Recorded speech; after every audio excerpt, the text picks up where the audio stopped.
Dans cette vidéo, la pensée de Nils, c'est si vous vous froissez au moindre commentaire que vous jugez déplaisant, vous ne trouverez jamais la paix. Vous ne la trouverez pas non plus en vous distinguant toujours vous-même de la personne qui vous a froissé. Tout ce que vous ferez, c'est mettre fin à de nombreuses amitiés avant de vous retrouver complètement seul. Vous pouvez continuer à vous faire de nouveaux amis, bien sûr, mais tôt ou tard, ils vont vous froisser. Et alors après?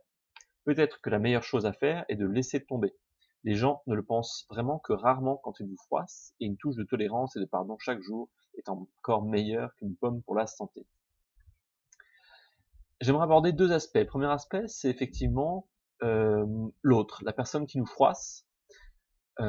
J'essaie toujours de me poser la question, quelle était son intention derrière? Est-ce qu'il y avait vraiment une intention méchante de me nuire si je me sens froissé par rapport à ce qu'elle a dit?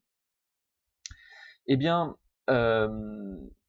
le plus souvent, c'est non. C'est simplement que, il y a une discussion et la plupart des choses que l'on dit, hein, c'est quand même des automatismes. C'est-à-dire qu'on va réagir de certaine manière, les blagues, on va les faire d'une certaine manière, on va reprendre des répliques connues ou autres, et peut-être que ce qu'on dit, cette phrase que l'on dit, peut-être de manière automatique ou pas, ou en se disant que ça va être drôle, finalement, ça l'est pas pour la personne.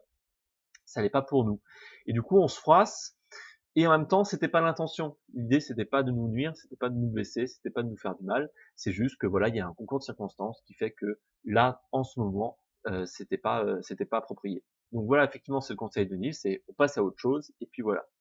Le deuxième aspect que je vois dans ce genre de situation, c'est si je me sens froissé, je m'interroge. Pourquoi je me sens froissé? Qu'est-ce qui fait que je me sens froissé? Quel est le processus de pensée dans mon mental qui me fait me sentir froissé? Et là, justement, ça peut faire ressortir différentes choses intéressantes qui peuvent être creusées, analysées, décortiquées pour justement s'en libérer.